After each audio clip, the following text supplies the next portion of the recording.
Machu Picchu, unquestionably one of the most recognizable ancient ruins on Earth. It is a place that is found high on countless astute explorers' bucket lists, and for good reason. Placed far away from modern civilization, requiring a 10-hour trek along the Inca Trail to reach. However, when one arrives at the site, they are rewarded with an astonishing array of ancient feats of engineering. There are many anomalous characteristics of this pre-Incan site, which, although ignored by academia, we intend to explore here on our channel. One of these peculiar and as yet unexplained features is the Temple of Three Windows. Located west of the main square, this sacred temple, formed with the use of gigantic megalithic blocks, is adorned with three still existing trapezoidal-shaped windows, aligned with the path of the sun, allowing its rays to pass through them at differing times of the day, brightly illuminating the sacred plaza beyond. It is one of the many inexplicable features of Machu Picchu, and indeed pre-Incan Peru, which laughs in the face of currently attested academic theory and its attempts to explain how such sites were initially built. Most funded archaeologists claim Machu Picchu was constructed as an estate for an Incan emperor known as Pachacuti between 1438 to 1472. However, we disagree with this claim due to the exquisite nature of the site's construction, the clearly advanced levels of architecture, specifically but not exclusively pertaining to its complex irrigation, sanitation, and drainage systems, and indeed the precision displayed with the use of such enormous multi-ton stones. These ancient megaliths were not only somehow carried to the tops of these mountaintop fortresses, but as the Temple of the Three Windows clearly displays, masterfully cut to form the windows, accomplishing such a refined finish to their surfaces that to claim they were chiseled out using primitive tools we find not to be a viable or indeed logical conjecture. It is clear to us that whoever created this remarkable temple had at their disposal not only advanced highly capable transport systems, but stone-cutting tools far out of the reach of the academically claimed constructors. Furthermore, present upon the stones of the Temple of Three Windows, also visible throughout ancient Peru, are enigmatic marks left by a tool that we, the public, are yet to be informed of. Intriguingly, these marks are not only visible upon the stones within Peru, but are also in abundance at the ancient quarry within Aswan. We have in the past covered the pink granite columns found within the ancient temples of Baalbek, transported from the same quarry to Baalbek, a distance of over 1,000 miles. These columns, we hypothesize, link the temple to the ancient pyramids, and these enigmatic stone-cut marks, present at Machu Picchu, we assert, connect all three. We believe that as more detailed alternative research is undertaken upon these sites, the connections between them, or more specifically, the true creators of said sites, will become apparent as the same. Both religious and evolution theories, in their current forms, stifle this truth by their very nature. Yet, thankfully, as more and more curious individuals relinquish themselves of the rigid and conformist chains of ideologies in favor of a pursuit of the truths of our Earth, the reality of history will inevitably be unraveled. Who built the Temple of Three Windows? How did they construct such an astonishing site built with such aligned precision with such enormous stones? It is undoubtedly highly compelling. There are many areas of modern historical study, and the conclusions thereof, which not only are incorrect, but carefully planned, highly funded, and precisely executed convolutions of our true history, theft of our true origins, and what lost civilizations were once capable of creating, systematically obliterating our heritage all around us, something the channel witnesses on a daily basis. There are many possible reasons for the motivation for such callous actions, yet all are ultimately found to have nefarious intentions, greed, power, control, and paradigm, with funded academics complicit in this destruction. There is now very little MH has not covered, investigated, or encountered regarding antiquarian subject matter. As such, is now utterly convinced the timeline for the history of humans is far larger, far greater, and far more spectacular than any religious, geological, archaeological, historical, or any other academically funded field or institute, who greatly profit from the propping up such continued misconceptions will ever willingly admit. It is up to all of us to remain thorns in the sides of institutional liars. The truth is out there, but one must be relentless in their pursuit of it. To those who fund the travesty, who publish the fallacy, is all a big game, a power play to preserve an already well-established deception. Yet as mentioned, these strategic moves are not only isolated to our modern era. In reality, they have always been a consequence of greedy, psychopathic, power-hungry individuals throughout the ages. Incredible, still unexplained sites, re-inhabited by our more recent ancestors, who strategically began to claim them as their work, with modern academics using a similar strategy for their own beneficial motives. The past invaders motivated by the illusionary sense of power and intimidation, which would have struck fear or respect for their seemingly magical capabilities into the hearts of any surrounding group. This power play strategy also used by modern academia, using the vast array of said individuals' artifacts excavated at each site to support their posit for structural origin. This always regardless of the complete absence of any claimed culture leaving any diagrams, messages, or anything, not one shred of evidence showing these claimed culprits knew how to construct them. A vast portion of the general public simply go away, presuming those running the studies know all about who built these sites and how. Thus, those unfamiliar with the anomalies we cover can easily make a forgivable oversight, as these charlatans openly declare they do indeed know who built them, resulting in a mass of misplaced faith from individuals unaware of the concealed features and the hidden agenda by the institutes who bribe others through the academic funding structure, manipulating those with limited information of such sites. Academics put tremendous effort into being perceived as intellectually superior to us all. This is solely for the purpose of financial gain, as if they are perceived as being more knowledgeable. By default, they possess a greater influence, as such, can uphold misconceptions and concealment of the controversial and the contradictory. We often stumble upon unexplainable anomalies, sites claimed as the work of civilizations that were simply incapable of such feats.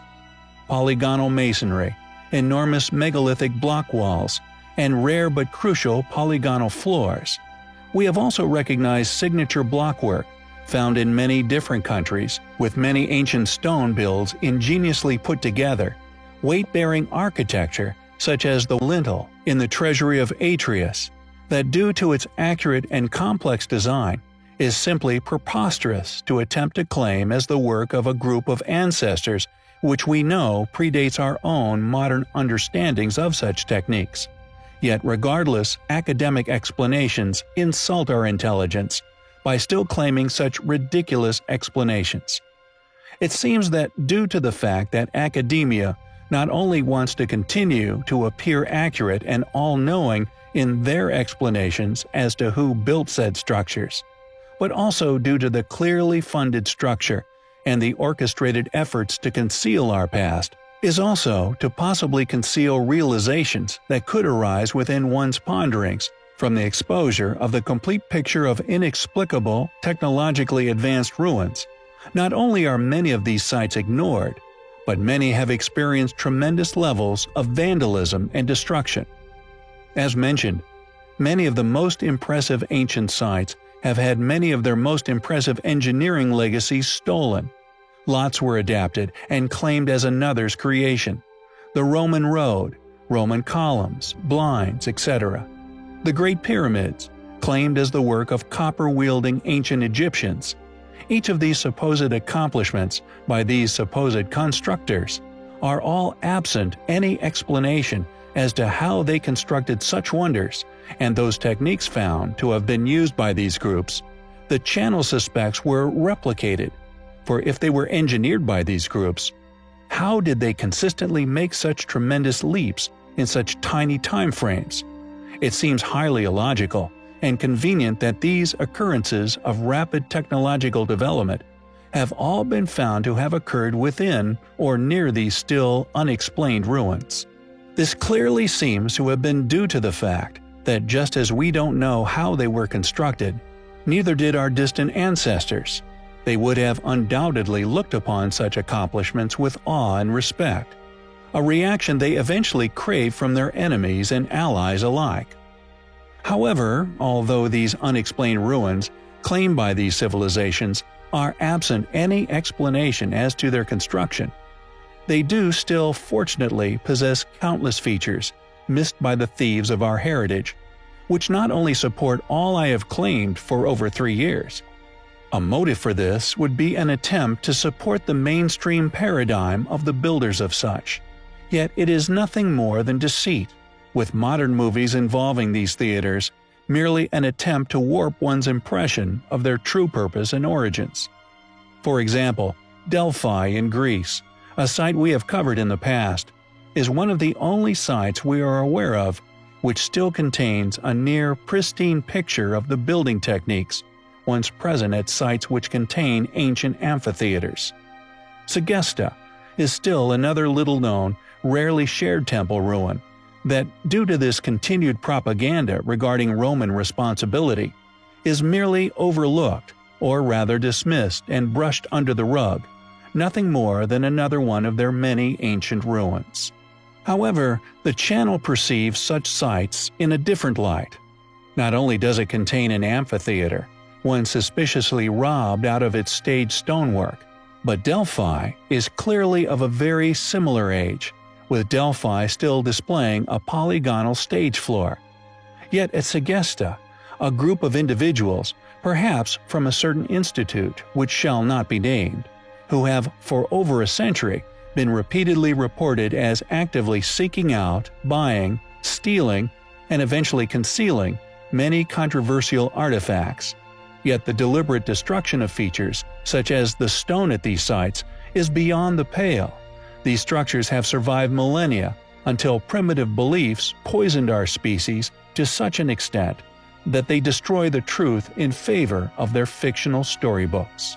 The temple, although predictably now missing its roof, still contains features that not only fly in the face of academic teaching, but reinforces our conclusions of the sites having a far greater antiquity than the Greeks. And regardless of the attempts to destroy its advanced anomalies, advanced features are also found in the foundation blocks, out of reach of this group of morally deficient vigilantes. Protuberances. These enigmatic notches are a signature we have already identified previously as an enigmatic feature, a signature of a lost civilization, one which we call the polygonal civilization. Additionally, the incredible levels of pitting found upon the columns is clearly demonstrative of many eons of erosion. In a mainly temperate climate, this process of erosion would be considerably slower than that of a more abrasive or damp environment, making such erosion scars much slower to form, thus much older than what would witness in a location with far greater variation in seasonal conditions. Indicative of its unimaginable age is but another structure claimed to date from the Greek and Roman eras. Yet when the condition of said temple is compared to other structures known for a fact to have dated from the same supposed era, it clearly exposes not only academia's conspiracy, but that they are indeed remnants left by a now lost, highly advanced civilization. They are, undoubtedly, highly compelling. There are countless astonishing relics still to be unearthed in Peru, rediscovered within the modern age. Like that of Machu Picchu, long forgotten, engulfed by nature, still hidden within our past. With those which are rediscovered, simply dismissed en masse by cult-like actions of many of our modern institutions, most of which at a loss to explain the advanced nature of many of these relics, simply labeling said sites as pre-Incan. Peru is home to some of the most exquisite polygonal stonework to be found anywhere on the planet. Additionally, some of this inexplicable stoneworking incorporated some of the most enormous of stones into their construction. Furthermore, the Inca Road, a ruin we have previously covered, long ignored and rarely discussed, it is the largest man-made structure ever found, dwarfing the Great Wall of China, stretching an astounding 25,000 miles, once connecting many of the most inexplicable sites found within the country. It seems Peru was once a very important place, and possibly the capital of a civilization now lost long ago within history. Many of the unexplained ancient ruins we cover also express a near obsession with the movement of the planets amongst the stars, and a huge portion of these ruins are either celestially aimed or had some form of astronomical significance built into their design. And our next subject of interest is of no exception. Known as Chanquillo, we feel it is a demonstration of exceptional astronomical knowledge, abilities far out of the reach of its currently academically claimed constructor. Rivaling even that of Stonehenge, it is an ancient monumental complex located along the Peruvian coastal desert in a place known as the Casma-Sichan Basin within the Ancash department of Peru. Atop a hill, there are 13 towers regularly spaced, forming a toothed horizon. What is incredible about this undertaking, however, is that throughout the year, if one is positioned in the correct place, one can witness the sunrises between each of these ridges, with solstices also significantly highlighted by their builders. The question is, how did a people placed centuries ago within known history, and thus with a far more limited understanding of astronomical precisions, accomplish the building of such an enormous ruin, aligned with the sun with such accuracy?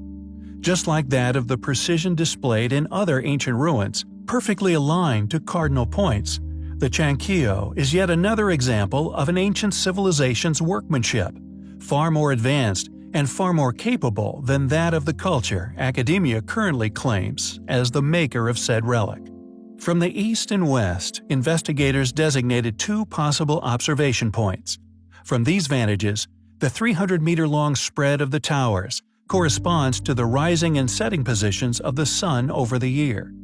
On the winter solstice, the sun would rise behind the leftmost tower of Chanquillo, and rise behind each of the towers until it reached the rightmost tower 6 months later on the summer solstice. Inhabitants of Chanquillo would have been able to determine the date with an accuracy within a day or two, simply by observing the sunrise or sunset from these correct observational points. The 13 towers have been interpreted as an astronomical observatory, built in the 4th century BC.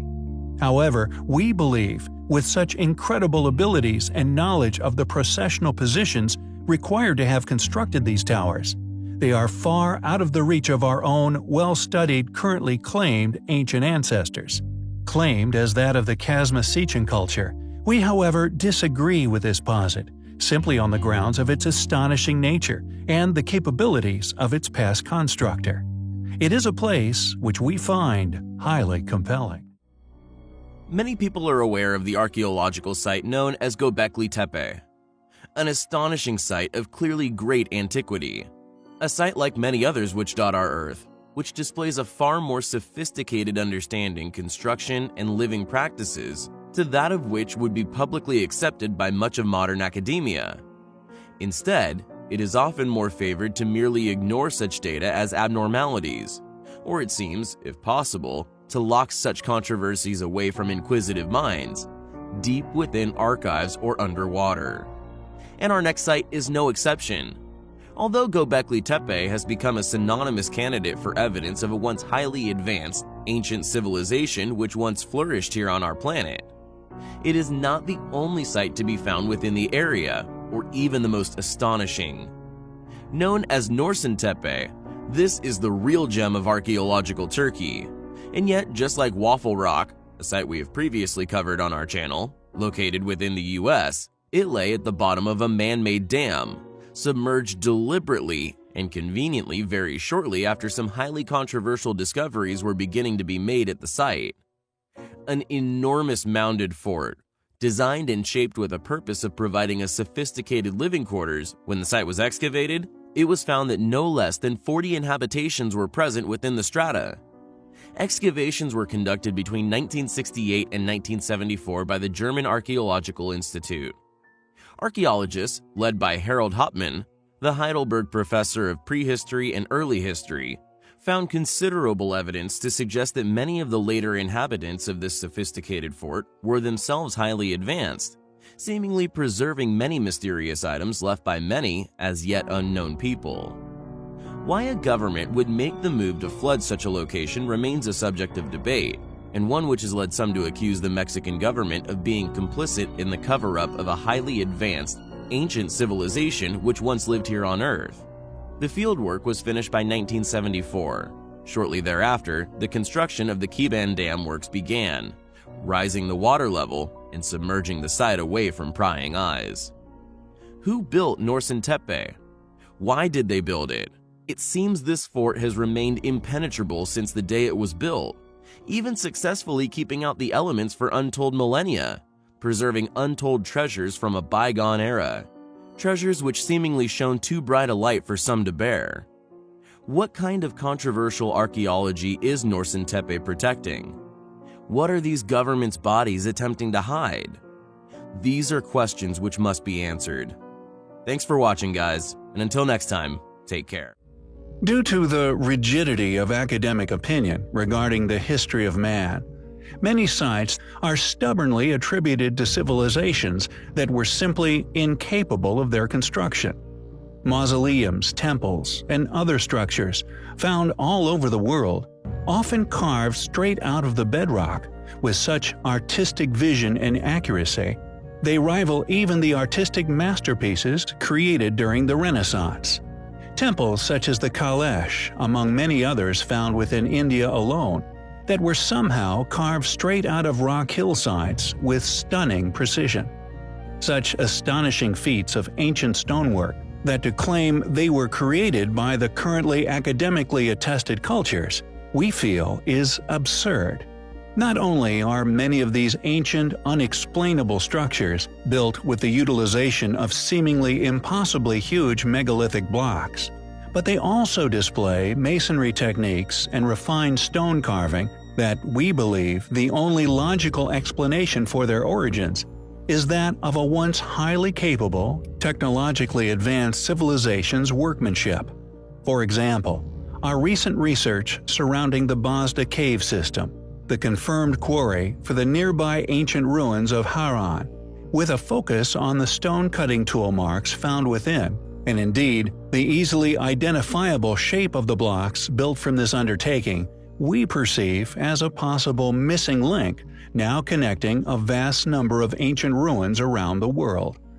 Due to it being confirmed as the quarry for Haran, and the unique shape of the stones used in the construction of the site, we have been able to link this signature style of block cutting to many other sites around the globe. With the astonishing ancient rock-cut structures found at the site known as Myra, now also identified as one of these sites, predictably claimed as tombs by academia.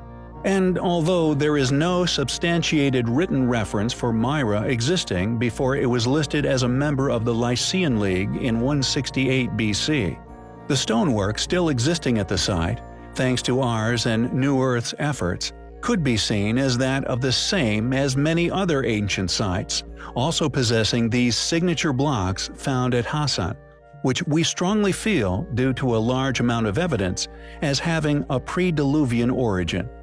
These identifiable features most notably found within the theater of Myra, and although the flooring has been robbed out, which we presume was once polygonal, just like that of the flooring found still existing at the ancient amphitheater of Delphi.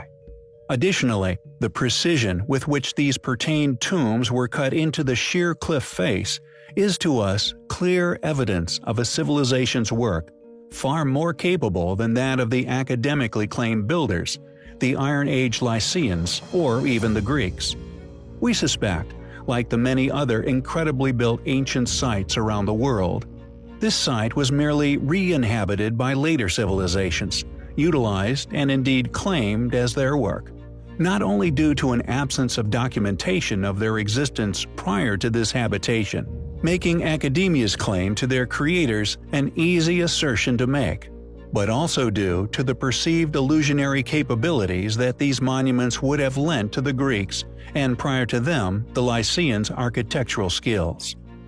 There are two necropolis of these rock-cut temple fronts found at Myra, the first being the river necropolis and the second being the ocean necropolis.